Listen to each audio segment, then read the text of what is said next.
Welcome to SS news. నేను మీ శోభ.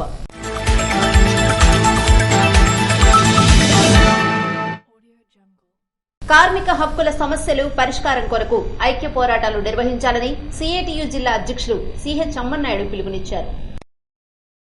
CITU ఆవిర్భావ దినోత్సవం సందర్భంగా బంటుపల్లి వద్ద గల యునైటెడ్ బ్రేవరీస్ పరిశ్రమ వద్ద సిఐటియు జిల్లా అధ్యక్షులు సిహెచ్ అమ్మన్నాయుడు జెండా ఆవిష్కరించారు. ఈ సందర్భంగా ఆయన మాట్లాడుతూ ఐక్యతా పోరాటం నినాదంతో 1970 మే 30న సిఐటియు ఆవిర్భవించిందని, నేటికి 54 సంవత్సరాలు పూర్తి చేసుకుందని అన్నారు. మొదట్లో చిన్న యూనియన్ గా ఉన్నా సరే 1970వ దశకంలో రైల్వే కార్మికులను ఐక్యం చేసి 20 రోజుల సమ్మెతో కేంద్ర ప్రభుత్వాన్ని గడగడలాడించిన దశ నుండి నేడు కార్మిక సంఘాలన్నింటినీ ఐక్యం చేసి ప్రైవేటీకరణ, సరళీకరణ విధానాలకు వ్యతిరేక పోరాటంలో అగ్రభాగాన నిలుస్తుందని అన్నారు. సిఐటియు కార్మికుల హక్కుల కోసం, సమస్యల పరిష్కారం కోసం సమరశీల పోరాటాలు నిర్వహించిందని అన్నారు. సిఐటియు ఏర్పడినప్పటి నుండి కార్మిక వ్యతిరేక, ప్రజా వ్యతిరేక ప్రభుత్వ విధానాలపై రాజీలేని పోరాటం చేసిందని గుర్తు చేశారు. పెట్టుబడిదారీ దోపిడీకి వ్యతిరేకంగా విశాల కార్మిక వర్గ ఐక్యత కోసం సిఐటియు కృషి చేస్తుందని తెలిపారు.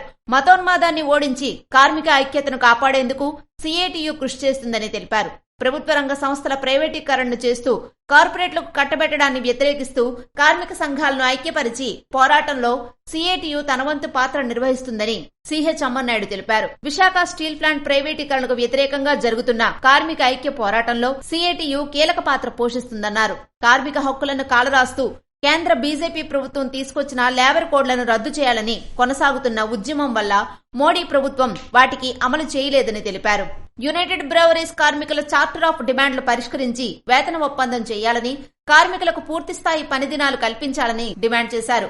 పెట్టుబడిదారీ వ్యవస్థ బ్రహ్మాండమైన అభివృద్ధి సాధించిందంటే కారణం కార్మికుల, ఇతర శ్రామిక ప్రజలను తీవ్ర శ్రమ దోపిడీ చేయడం ద్వారా, వారి శరీరాలను పీల్చి పిప్పి చేయడం ద్వారానే జరిగిందని అన్నారు. పాలకులకు ప్రజల ప్రయోజనాల కంటే అదానీ, అంబానీ వంటి కార్పొరేట్ల ప్రయోజనాలే ముఖ్యమని విమర్శించారు.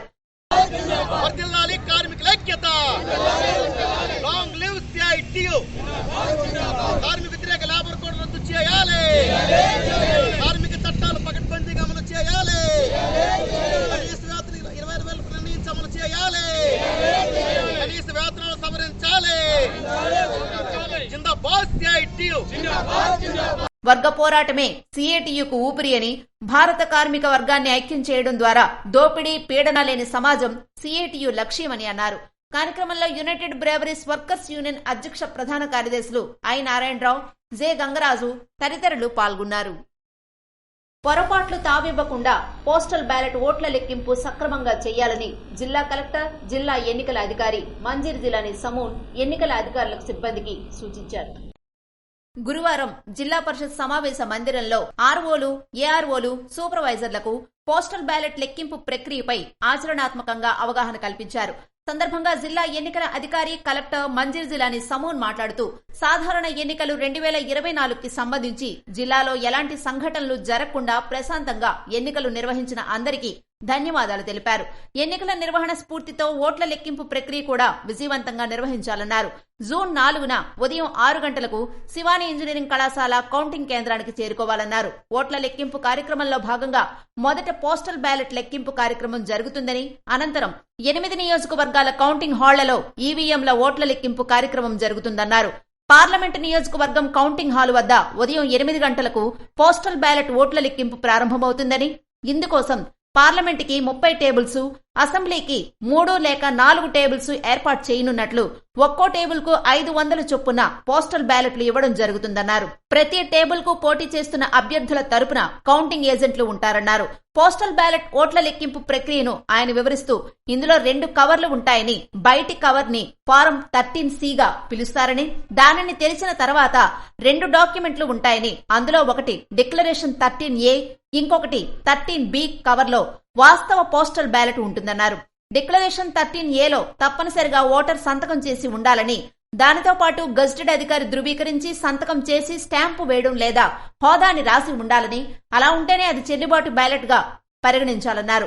చెల్లుబాటు కాని ఓట్లు ఏవైనా ఉంటే 13C కవర్లో ఉంచి తిరస్కరిస్తూ వేరుగా పెట్టెలో ఉంచడం జరుగుతుందన్నారు. ఓట్ల లెక్కింపు కేంద్రంలోకి సెల్ ఫోన్లు అనుమతించలేదని, లెక్కింపు ప్రక్రియలో సమస్యలు ఉత్పన్నమైతే పరిష్కారానికి సానుకూలంగా స్పందించాలన్నారు.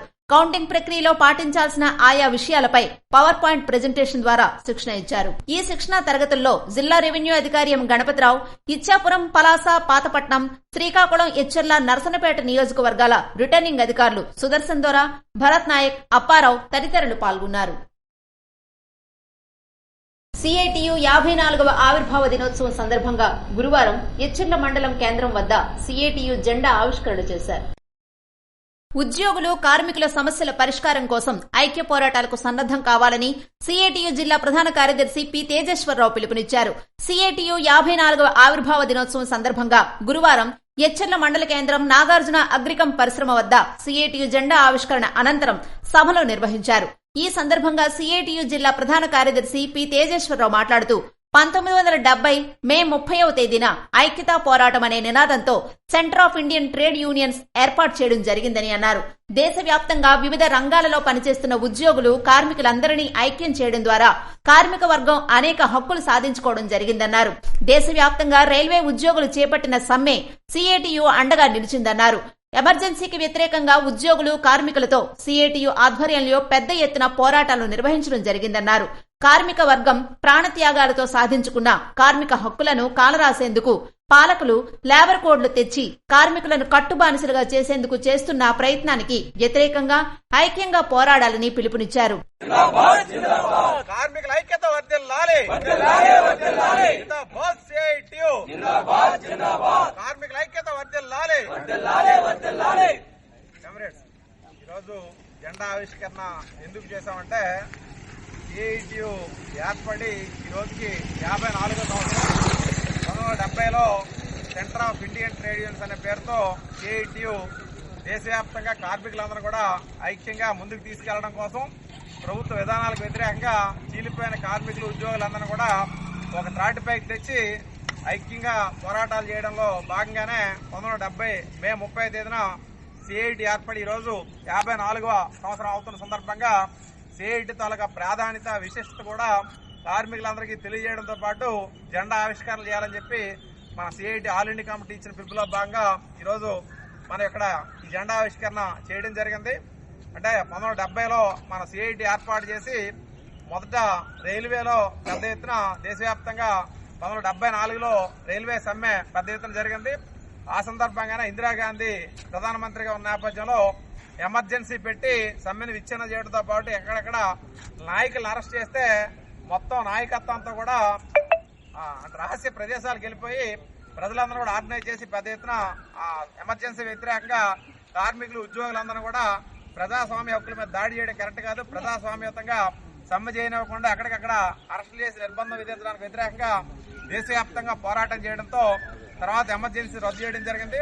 ఆ తర్వాత జరిగిన ఎన్నికల్లో కూడా ఇందిరాగాంధీ మొట్టమొదటిసారి ఓడిపోవడం కూడా జరిగింది. అంటే ఉద్యోగులు, కార్మికుల తాలూకా ఐక్యత ఏంటంది ప్రధానమంత్రిగా ఉన్న ఇందిరాగాంధీకి కూడా ఈ రకంగా కార్మిక ఉద్యమాల మీద నిర్బంధం ప్రయోగించి ఎమర్జెన్సీ పెట్టినట్టయితే ఈ రకంగా మీరు చవి చూడాల్సి ఉంటుందని చెప్పి మొత్తం మన తాలూకా ఐక్యత ఏ రకంగా ఉంటుందని చెప్పి ఎమర్జెన్సీకి వ్యతిరేకంగా పోరాటం సందర్భంగా మనం తెలియజేయడం జరిగింది. కార్యక్రమంలో ఏపీ బీసీఎల్ హమాలీస్ యూనియన్ ప్రధాన కార్యదర్శి బంగారాజు, టి రామారావు, జి శ్రీనివాసరావు, నాగార్జున అగ్రికం కార్మిక సంఘాల నాయకులు వై గోపాల్, ఎచ్చెర్ల రాజు తదితరులు పాల్గొన్నారు. స్ట్రాంగ్ రూమ్లు పరిశీలించిన జిల్లా ఎన్నికల అధికారి మంజీర్ జిలానీ సమూ. స్ట్రాంగ్ రూమ్ల వద్ద భద్రత పటిష్టంగా ఉండాలని జిల్లా ఎన్నికల అధికారి కలెక్టర్ మంజీర్ జిలానీ సమూను ఆదేశించారు.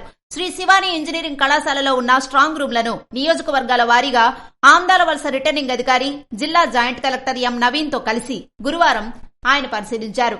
ఈ సందర్భంగా జిల్లా కలెక్టర్ మంజీర్ జిలానీ సమూన్ నియోజకవర్గాల వారీగా స్ట్రాంగ్ రూమ్లను అన్ని క్షుణ్ణంగా పరిశీలించి సందర్శకుల పుస్తకంలో సంతకం చేశారు.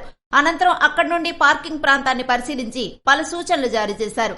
అంబులెన్సులు నిలుపు స్థలం, వైద్య ఆరోగ్య శాఖ ఏర్పాటు చేయనున్న స్టాల్స్, ఫుడ్ స్టాల్స్ తదితరమైనవి ఏర్పాటు చేయనున్న ప్రాంతాలను పరిశీలించారు. స్ట్రాంగ్ రూముల పరిశీలనలో జిల్లా రెవెన్యూ అధికారి ఎం గణపతిరావు, జెడ్పీసీఈఓ వెంకటేశ్వరరావు, ఆయా నియోజకవర్గాల రిటర్నింగ్ అధికారులు, డిపిఓ వెంకటేశ్వరరావు, తహసీల్దార్లు తదితరులు పాల్గొన్నారు. ఇవి ఈనాటి వార్తలు. మరిన్ని వార్తలతో మళ్లీ కలుద్దాం. చూస్తూనే ఉండండి ఎస్ఎస్ న్యూస్.